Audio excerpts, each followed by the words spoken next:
Let's talk about the floods and the effects that have come with it. Have you ever wondered the psychological trauma people affected by the June 3 floods will be going through now, especially as the rains continue? I'm sure you saw what happened yesterday.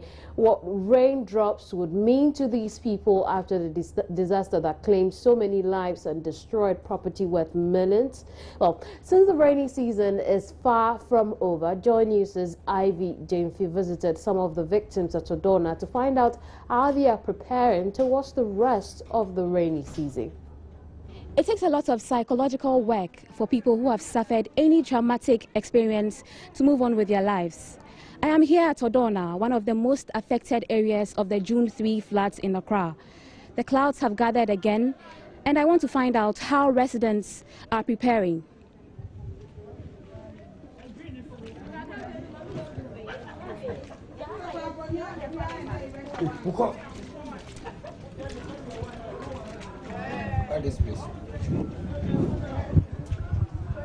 Last 2 weeks I have flood here. Na say insio natri. Na say insio ba. Insio nemuna. How are you preparing towards it? Ahuma na moye towards. We were rescued with a lifeboat the first time it flooded. We all leave the house.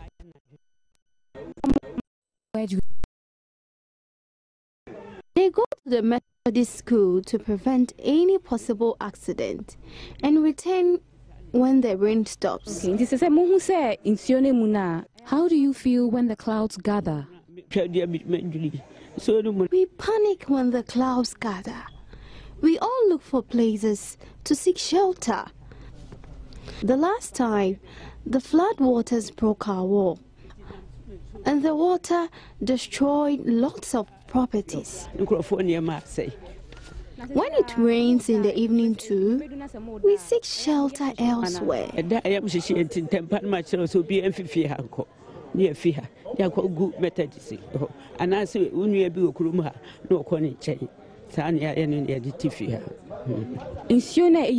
Last 2 weeks no.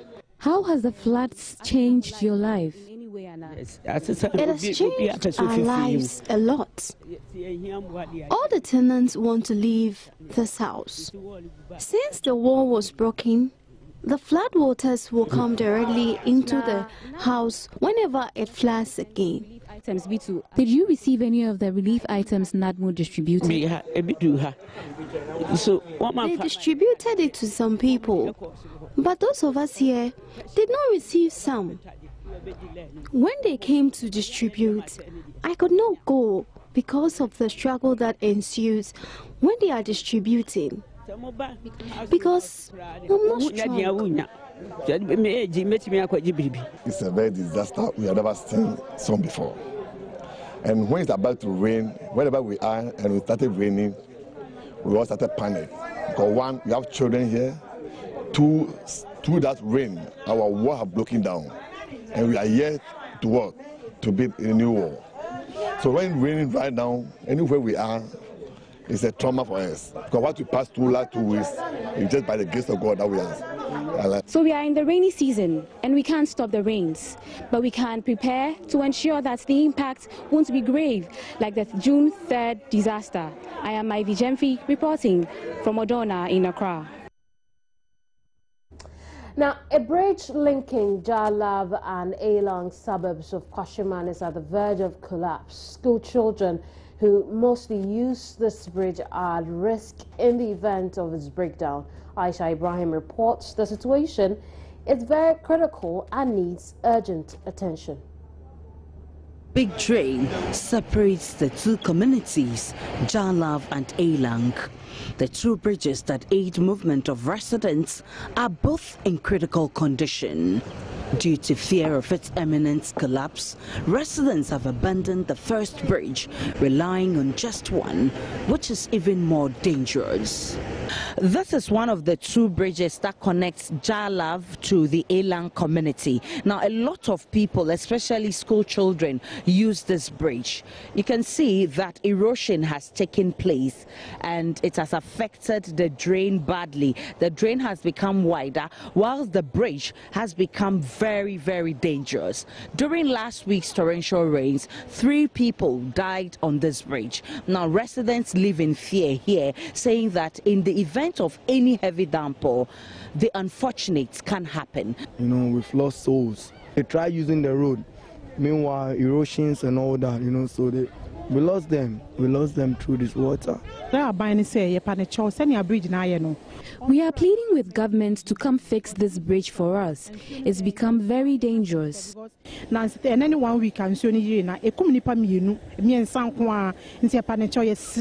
School children who mostly use the bridge spoke to Joy News. Please, I feel scared to pass on it because I don't want to die. I feel like if I pass on it, I can fall down and die. It's dangerous. I'm afraid to use this bridge because it's dangerous. I'll be happy just seeing my younger brother or my younger sister passing on a good surface of a road or a good surface of a bridge. But this is very strange and it is very, I don't know what to say. It's very dangerous. Government is now being called upon to act swiftly and to get this bridge fixed or risk losing the lives of many more people. Aisha Ibrahim, Joy News, Elang.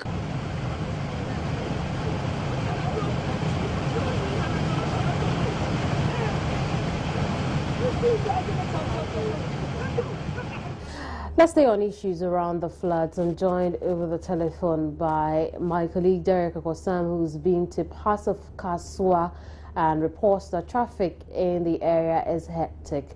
Drains are choked, with residents calling on the authorities to fix the problem. Hello, Echo. I think we lost Echo there, but you recall also, you may know that yesterday the rains that came down affected the road leading to Kaswa, the main road leading to Kaswa. One bit of the road was completely gone. Motorists had to use just one section of the dual carriage road.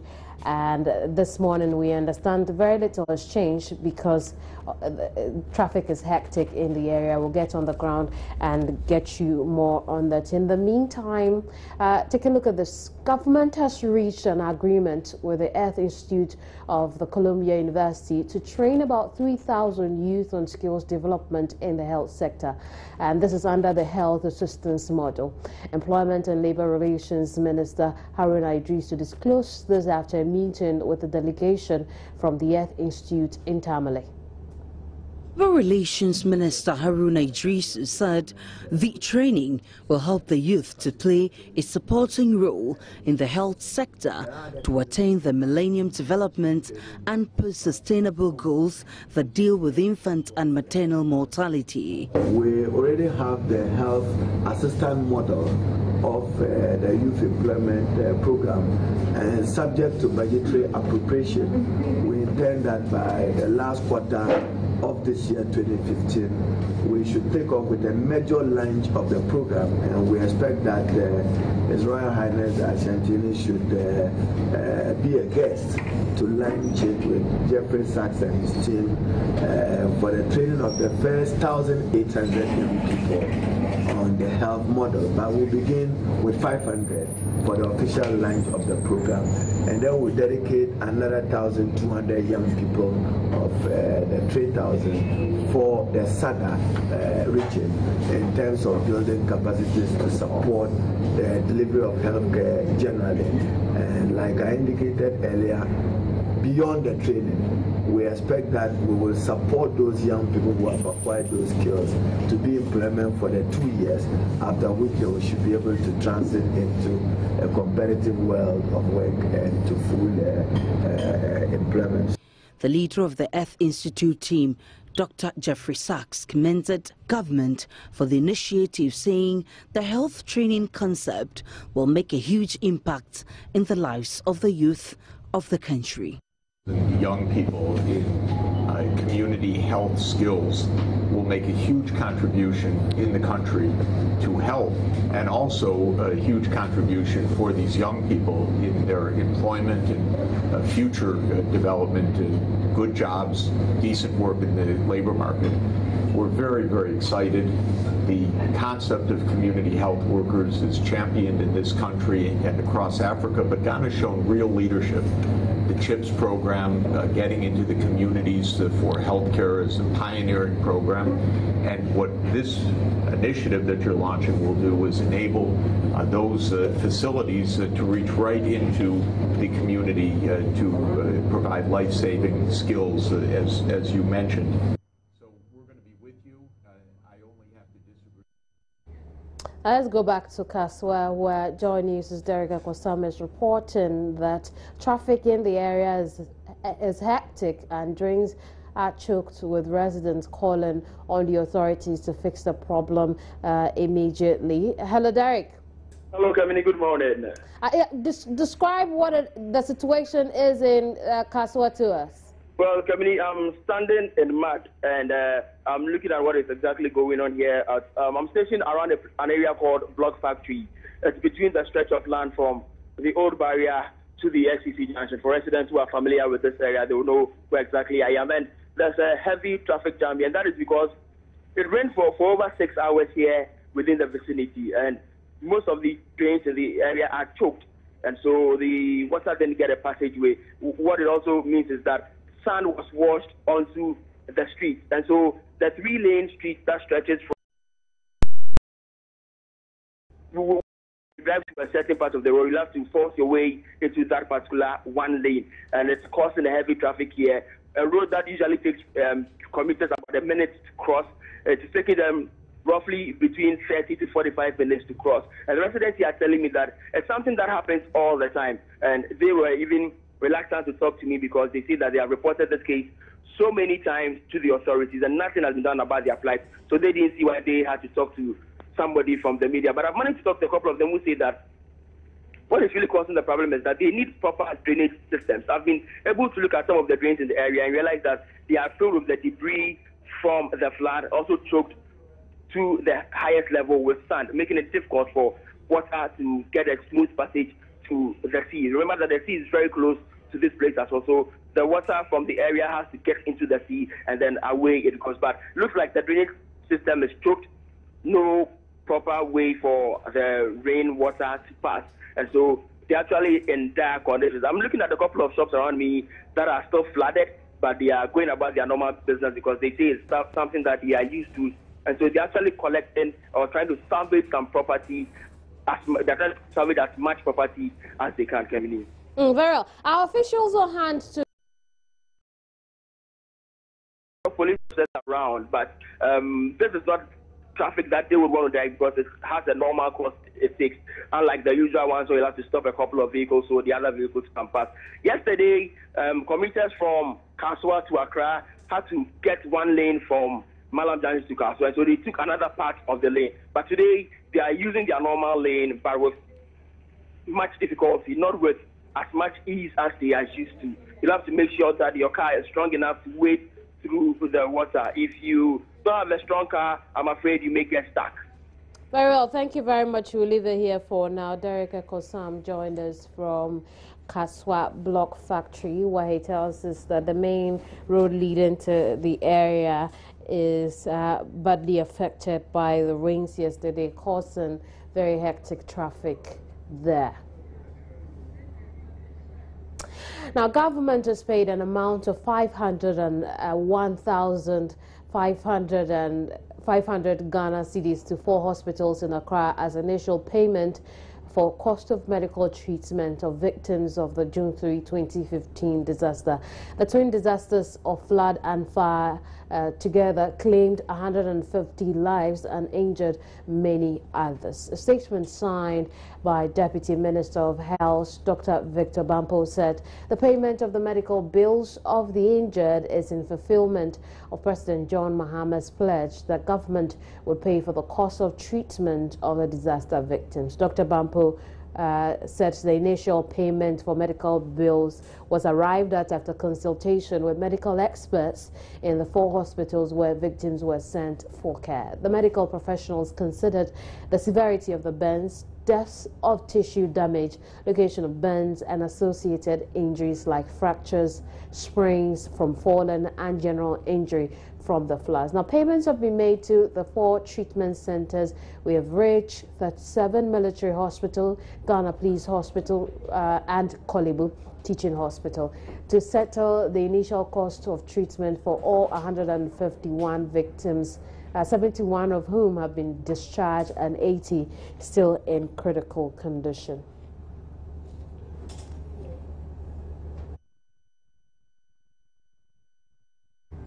While the Ghana Muslim Students Association has called on the Northern Electricity Company and the Electricity Company of Ghana to put on hold power rationing in the country, at least for the next 2 weeks, and this is according to them, will ensure that pupils who are taking part in the basic education certificate examination across the country from when they have uninterrupted power supply to enable them learn and write exams.